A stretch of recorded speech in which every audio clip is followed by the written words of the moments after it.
Does this base still work? The shortest answer I can give you is yes. But with new zombie variants, there are some things to look out for. There are new zombies, such as the Plague Spitter and the Frost Claw. We'll spawn a bunch of those guys as well. Now, the Frost Claw is the big problem. The Frost Claw has the Rock Toss, which does an insane amount of block damage. And the Plague Spitter has these bees, which are super annoying.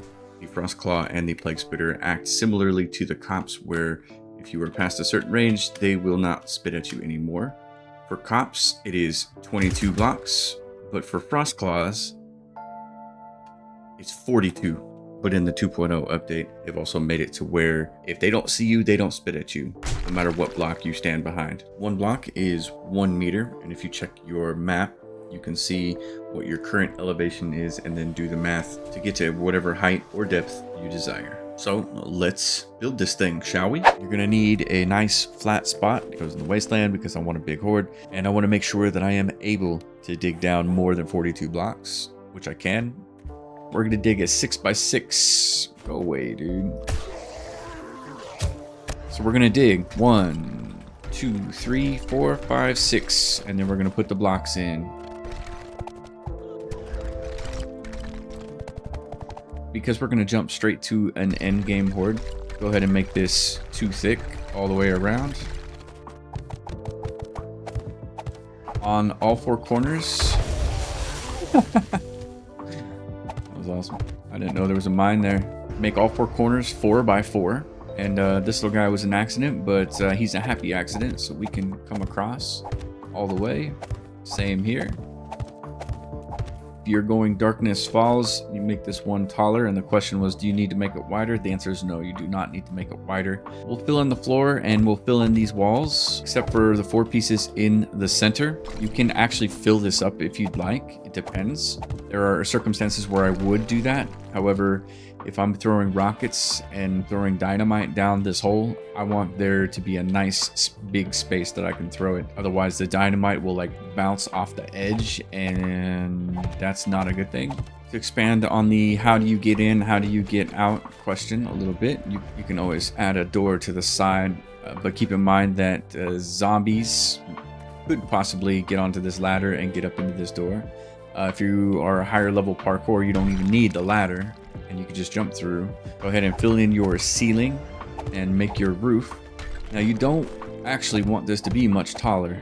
There will be some instability in this base, and the roof is going to be the first thing to go. So fill in the roof completely except for the floor in the middle, and we'll put scaffolding ladders. Connect the top to the bottom. Basically, we're going to give them a nice path that they can't really get onto, they can't really understand, and they're going to fall into the hole, and then we're going to throw a bunch of explosives and blow them all to hell. It's the best base design concept ever. For the top here, we need to close that up. We're going to use a double door. In the previous video, I used hatches. You can use either. The double door is pretty cool. We're going to go with wood double door. What I suggest doing is clearing this first layer here, and then killing zombies, and then switching to your pole piece. This way you can easily place these. These poles are really fiddly and hard to place. So hold your block in your hand, hold down R, go to shape, and go down to pillar point 0.125 meters centered. We want to have it in a vertical rotation like this. And you're going to fill the bottom up. All of it. The middle 4 get stacked 2 high,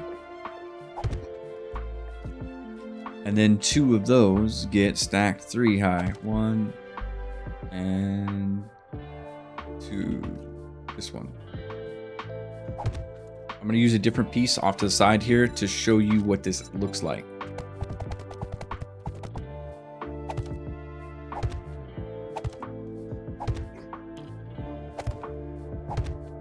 That's what this looks like. And this is how it works. Up to here, up to here, up to here. Then the ladder will be right here. They think they can get up onto the ladder and continue on. This is where things start to change a little bit. The depth of your hole Now, the Frost Claw, we know, has a pretty mean ranged attack, and the Plague Spitter also has a pretty mean ranged attack. These two zombies do spawn in Horde Night, but not until a later game stage. I believe I heard somebody say that it was game stage 97, give or take. So, how do you mitigate it? The answer is fairly simple. On day 7, on day 14, maybe even day 21, depending on how fast you progress, you're probably not going to see those guys, and I wouldn't even worry about it. And by the time you do see those guys, you will have either blown this hole open deep enough with dynamite or dug it deep enough personally that it will be a non-issue. But if there's any doubt on whether or not you're going to get those types of zombies in your Horde Night, you need to dig this hole at least minimum 42 blocks deep from this point right here. Luckily for you, if you are game stage 97, there's a chance that you've unlocked the good shit and you've got some points invested into mining and such. So actually digging a hole is not that difficult. And if you build this over like an iron node and you need iron anyway, go for it. Since we're not on day 7 or anything, I'm going to jump straight into the endgame horde. And what I'm going to do is jump down in the hole and I'm going to knock out a few blocks in the middle. I'm going to throw some dynamite down in that hole and then I'm going to get away from it. I'm going to try to blow this up a little bit. We'll do one more. For early game, I suggest using spikes right here around this door. It's going to be a little bit of a pain in the ass for you to get in and out of without hurting yourself. I hate spikes. I stay away from them.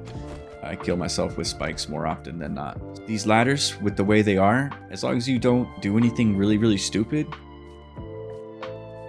you won't fall off of them. Since you're in 1 block space range between these 2 ladders, you won't fall off unless you push like the space bar or something. Like I said, spikes are kind of a pain in the ass, but they do work for the birds. But I find that if you can get a hold of a junkie, absolutely do. It will mitigate the birds for you, no problem, even at level 1. Plague Spitter bugs. The junkie will do the job, but these guys are nasty. And watch how fast your infection goes up when you're dealing with these guys. 24.3% infected and fatigued for 2 hours. Insane, guys, insane. So to get up, throw a ladder on the side. Under the ladder, we'll go ahead and place a plate with an on-face rotation. That way, you don't get stuck if you are running from a zombie, which is totally a thing. Like watch, if you come up onto this ladder and you jump, you just hit your head on it and you get stuck. But with that plate under it, it's nice and smooth, nice and easy. At 11 blocks, when a zombie falls, they no longer go into rage mode, which is destroy area mode, where they just go crazy and just beat on whatever. My biggest concern was frost claws spawning out here and just throwing rocks at the outside of this base. That was my biggest concern, and I have tested this multiple times and it hasn't happened, not once. And watch it happen now. I'll even do 1 or 2 or 3 of each. So they just come right in, and as soon as they get in that hole, unless we're deep enough, they're gonna start throwing shit. And they're gonna take me down. Like almost instantly, right? It took out everything. Pretty much instantly. When I say your hole needs to be deep, you need a big hole. And there's nothing that stops it. If they see you, they're going to spit at you, period. The cop spit has actually been updated to work on the same concept as well. If they can see you, they can spit at you. Eventually, over time, this entire base becomes undermined. So the only thing holding it is the dirt and the sand and the rocks down here underneath it. So the lighter that it is, the longer it's going to stay standing. That's enough bullshitting. Let's start this horde. We're going to go day 7,000. And you want to make sure you got some dynamite on you. If it's day 7, maybe you can get a little bit of dynamite. 2 sticks will probably do just fine. You just want to make sure that every time you use this, as your playthrough goes along, you just want to make sure that you make the hole a little bit deeper. So we'll throw 1 stick of dynamite. Make sure it settles its way down to the bottom, and then boom, blow them up. 19,527. And we're on Insane Nightmare, so these guys are a little tough. Throw another stick of dynamite.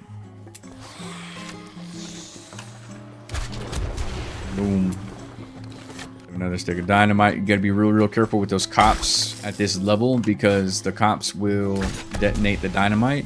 If you shoot a rocket down there, like a HE rocket, or throw some dynamite and explodes in the wrong spot, then, well, you're kind of fucked.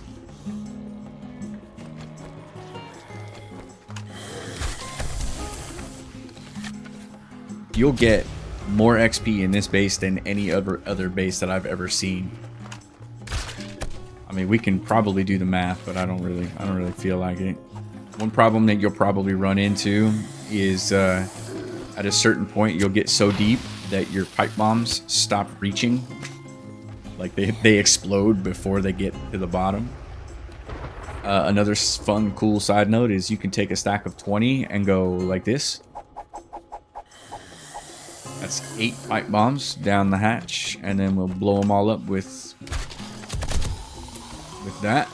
As long as you stay on the ladder, they will stack up in the middle and try to ant pile back up to you. You'll every now and then get zombies beat on the sidewalls and stuff, but it's no big deal. It's fine. Keep in mind that our block damage is at 300% for the zombies. One thing I did not mention in the original base build video is that this is more than just a pit base. It's an AFK base. Once I'm past 42 blocks, or ideally all the way to bedrock, I would be more than willing to get up from my seat and walk away for an entire day, even with zombies at block damage 300. And I'm kind of tempted to do that live. So let me know if you want to see something like that, or if like you'd pop in every now and then, or if you would lurk for the full 24 hours. I just think it's a cool idea. Boom. You don't want to really do this unless you absolutely have to, but you can wait for all of the zombies to spawn in. There they are down there, and you can just come out here and walk around. And it's no problem. But the second you kill one of them, another one will spawn. So, frost claws. Let's just go ahead and spawn 25 of them. And then hide. I think it's notable that maybe you'll get 1 frost claw, 2 frost claws at the same time. I spawned 25. You'll never get that. They broke one. That is not surprising, actually. Boom. Get 72,439 XP for it. And then more zombies will spawn. 25, 50, 75, 100, 150. Oh, yeah. Feeling that. What's up, guys? This is a post-edit Rob talking. I have my zombies set to 64, but I'm definitely not seeing 64 zombies unless I'm spawning them manually. And sometimes when I'm spawning them manually, such as these demolition guys that you see here, they're just not doing anything. They're kind of standing still, like they're just completely idle, as if they've been disabled. And it's because they have. Now, this was not in the patch notes for 2.0, but what they've done is they've ghost nerfed the zombie maximum spawns. Now, I can set my maximum spawn to 64, which it is set to 64, but I'm only getting maybe half of that. They changed the number without saying anything to anybody in the patch notes, and that's their way of improving performance so that console can now play with PC. That's what I understand to be true. That's what I've heard. And anything past like 30 zombies, they just kind of stand idly and wait. So that's a thing.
I don't know what else to say about this base. My stability, which is pretty rough. Yeah, pretty rough. But it'll hold. It'll hold. We've seen that. It'll hold. In 2.0, we know that the zombies now crouch through 1 block spaces. And I thought for a second, you know, that might actually be better for this base, assuming they didn't change anything about their pathing in this base. They do crouch under, and it does slow them down to a point where they just instantly fall. But honestly, though, it wasn't a problem before. And if it ain't broke, don't fix it. So, it's now morning, and this base is fine. Yeah, there's nothing wrong with this base. I mean, it may look red in the stability charts, but it'll hold. We've seen this before. It'll hold. I can take out most of this base. It'll hold, and most of it will still stand. 2.0, tried and true. Watch out for those frost claws. Like, subscribe, all the things. I appreciate you. Enjoy this base. It is so boring, and I apologize for making your game boring.